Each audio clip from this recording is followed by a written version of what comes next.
Welcome to a deep dive. We take your sources, we extract the absolute gold, and bring it right to you. That's the idea, just cutting through all the noise and getting to the insights that really matter. So today, we're diving into a source shared by one of you, someone who's right in the middle of it, that first trimester of pregnancy. You know, exciting, but maybe a bit uncertain too. Definitely. And this source, it comes from someone with, wow, 20 years of experience working with pregnant folks, really aiming to inspire and empower. Yeah, you could feel that. So our mission here, and we're sticking only to this source material, is to unpack 15 signs that suggest your pregnancy is likely going well. Right. Because that first trimester, it can feel like such a roller coaster, can it? Totally. The body changes, the waiting, feeling maybe a bit fragile. So understanding these signs, well, the hope is it gives you a bit more confidence, maybe some validation. Exactly. And we'll cover some you expect, but maybe some surprises too. Things that aren't always talked about as much. Get ready for some validation, I think. Okay, sounds good. So where does the source kick things off with these signs? Well, first up, they really set the stage, acknowledging, every single pregnancy is different, like completely unique. Right, what works for one person? Exactly. And it stresses that, yeah, experiencing some or even all of these signs is common. But, and this is really key in the source, not having a specific sign doesn't automatically mean something's wrong. That feels super important to say right at the start, especially with anxiety being so high sometimes. Totally. And actually, that leads perfectly into the very first sign they list, which might feel a bit backwards at first. Oh, I think I know this one. Sign number one is you have no symptoms, Right. like none at all. You got it. They start there because, well, it causes anxiety for people if they're not feeling sick or tired or whatever they expected. They feel normal. And the source says. The source says, look, if that's you, you're not alone, and it's actually okay. It's perfectly fine for some healthy pregnant women feeling totally normal, no symptoms. It can still mean your hormones are doing exactly what they need to do. Huh. So instead of worrying, it's just maybe your body's handling it smoothly. That's the idea. Maybe even consider yourself lucky. Although, they always add that crucial bit. Check with your doctor or midwife if you're worried about anything. Always the best advice. Yeah. Okay, so from possibly no symptoms to maybe one of the most classic ones. What's sign number two? Sign number 2, breast tenderness. Okay, yeah, this is one people often expect. It is. And the source explains it's down to those rising hormone levels, especially progesterone. Causes changes like, more sensitivity, soreness, tenderness, sometimes even a noticeable size change. They had that funny story, right, about the coworker thinking someone got a boob job. Huh. Yeah, it paints a picture. But whether it's subtle for you or really obvious, the source frames this tenderness as a positive signal. Healthy progress. Your body's already getting ready. Okay, sign three is a bit more niche, maybe. Hmm. For people who've been tracking their cycles closely, elevated basal body temperature. Right. If you were tracking ovulation that way, the source notes your basal body temp usually stays elevated right through the first trimester after you conceive. And that's seen as. Another good sign. A measurable indicator of that ongoing healthy pregnancy, it shows the hormonal activity is sustained. Got it. Now for one that hits, well, pretty much everyone, sometimes really hard. Number 4, fatigue. Oh, the fatigue, yes. The source uses phrases like, do I have mono, level tired, or being completely useless by 3 p.m. Or in bed by 8. Yeah, I've heard that. Sounds rough, but it's a good sign, according to the source. How? Because your body is working incredibly hard. Metabolically, it's just off the charts during these first few weeks, even if you don't see much on the outside yet. It's all happening internally. Exactly. This is when all the baby's major organs are forming, the foundational stuff. And that takes a ton of energy. Your body's basically diverting resources. So the advice from the source is basically surrender to the nap. Pretty much. Don't fight it. Listen to your body. Rest up. They actually mention having more tips and even a specific hack for managing it, which sounds useful. Definitely sounds welcome. Okay, sign number 5 moves to a different bodily function. Frequent urination. The classic, wait, didn't I just go feeling? Exactly.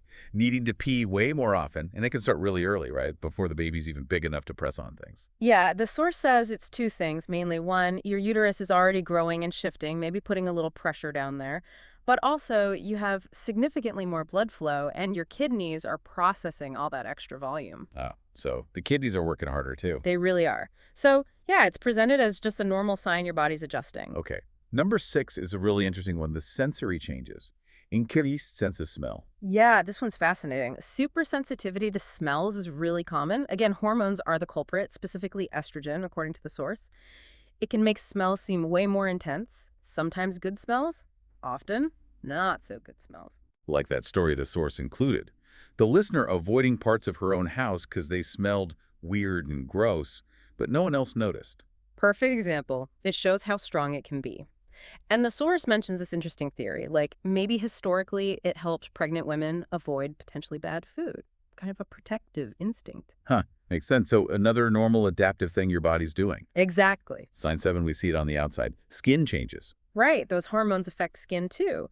The source mentions things like areolas getting a bit darker, maybe more breakouts, unfortunately, or that famous, sometimes elusive pregnancy glow. And the glow, they explain, is like more skin oils plus more blood flow to the face. Yep, that combination. All considered good signs, reflecting those healthy pregnancy hormones at work. All right, buckle up for maybe the most notorious symptom. Number 8, morning sickness.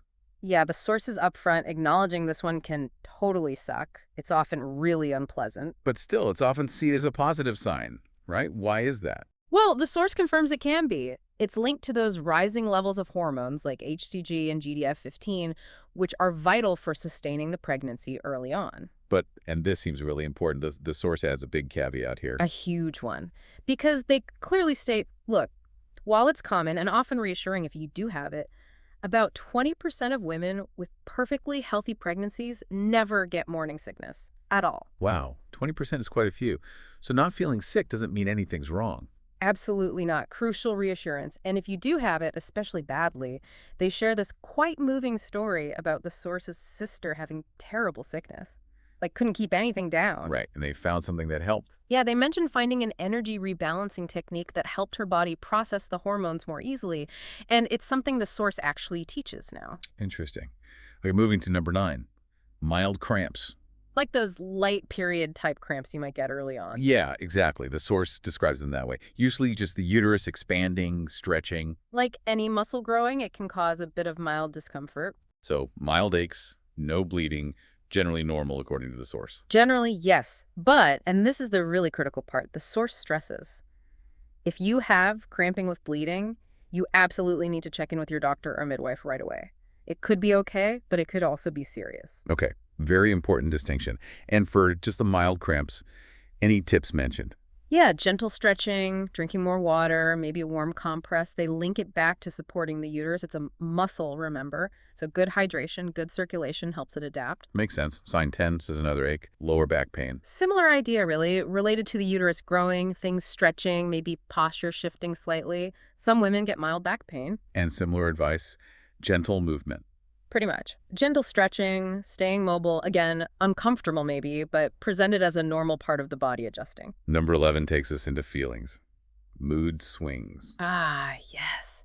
Feeling way more emotional or having these big ups and downs, the source says totally normal. They have that great anecdote, the Celine Dion documentary one. Crying buckets and then realizing, wait, this isn't my usual reaction. Huh. Yeah, that perfectly captures it. The source explains it's those hormonal surges messing with your brain chemistry, basically, leading to those intense emotional shifts. So even though it can be tough, the source sees it as a sign hormones are doing their job. That's the perspective, yes. It shows the hormonal changes are happening. Could be tears are closer, you get annoyed faster, or maybe, if you're lucky, you feel pretty steady.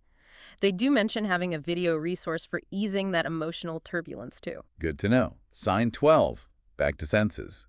Food aversions and cravings. Tied into that super smell thing again, those same hormones affect taste. Things you loved might suddenly taste awful. And weird cravings can pop up out of nowhere. Just part of the ride, hormonally speaking. Seems so. Though the source does add a reminder about aiming for balanced nutrition overall, even with the craving. Right. Number 13, increased vaginal discharge. Okay, maybe not dinner table conversation, but the source includes it because it's a real thing. It's caused by more blood flow down there, stimulating the mucous membranes. And it typically looks like. They describe the common type, leukorrhea, as usually kind of pasty, clear to whitish, and generally shouldn't have a strong odor. And why is this a good sign? Its job is protection, helps keep the birth canal free from infection. So seeing more of it is actually a sign things are working correctly, creating that safe environment. Got it. Sign 14, Mild bloating and or maybe constipation. Yep, another digestive change. Those pregnancy hormones tend to slow everything down in your gut. And that shows up differently for people. Yeah, some feel really bloated, some get constipated, some just feel like food sits there forever. It varies, but the reason is usually those hormones slowing down gut motility. Any tips offered for that discomfort? Staying hydrated is key. Maybe trying peppermint or ginger tea, upping your fiber. Yeah. Annoying, yes, but framed as just another normal adjustment. Okay, last one on the list, number 15. Vivid dreams. This one might surprise some people, but the source includes it. Apparently, those same hormone fluctuations can really change your sleep patterns and make your dreams super vivid, sometimes really strange. The source mentioned journaling their own dreams because they got so weird. Yeah. So if you're having crazy dreams, apparently you're in good company. It's just part of the whole first trimester experience for many. And thankfully, the source does note most of these symptoms tend to ease up around week 12 to 14. That's the hope for many, I'm sure. Beyond just listing the signs, though, the source talks about the mental side too, right? Adjusting to these huge changes. Yes, acknowledging it can feel really weird, even overwhelming sometimes. And they highlight something they call the most powerful brain hack for this time, Which is? focusing on feeling connected to the little baby growing inside you. That seems especially relevant given the fear of miscarriage they also mentioned. That feeling of like protecting your heart, tiptoeing through the first trimester. Exactly. It really gets that emotional vulnerability. And for people really struggling with that specific anxiety, the source actually created a special meditation, an ease anxiety meditation, just for this first trimester period. It really highlights that it's not just physical. The emotional journey is huge too. Absolutely. Okay, so we've walked through these 15 potential signs. Some subtle, some really obvious, some common, some maybe less expected. What's the big picture here? Well, I think what really comes through from the source's perspective is that a lot of these things you might be feeling, even the uncomfortable stuff, the fatigue, the nausea, they can actually be seen as signals, active signs that your pregnancy is healthy and moving forward. Right, it's like reframing them, not just things happening to you, but evidence of the incredible work your body is doing. Exactly that. Your body's doing this immense, complex job supporting new life, and these signs are often just the experience of that process. And the source really emphasizes that connecting with the baby, that feeling, can be a powerful anchor through the psychological shifts, especially if there's fear involved. Yeah, and here's where it gets, I think, really profound. These physical feelings, the emotional waves, they aren't just symptoms. The source presents them as markers of this deep transformation, not just physically, but maybe in how you see yourself, your future. That really makes you think, how does understanding the why behind something like nausea or feeling wiped out change how you actually feel about experiencing it? Does knowing it has a purpose make it less bad, but more like part of something productive? It's a really powerful shift to consider, isn't it? Yeah. And maybe a final thought to chew on, building on that. Sure. If things we often see as negative in pregnancy, like feeling sick or exhausted, are actually signs of positive growth, what else in life might we be quick to label as just bad or something to resist? That might actually be an uncomfortable but necessary part of some deeper productive change. That's a really insightful question to carry away. Definitely food for thought. Now remember, this deep dive was based solely on the source material provided by our listener. It offers some fantastic insights and reassurance from their perspective. But for any specific symptoms or personal worries you have, please always talk directly with your own doctor or midwife.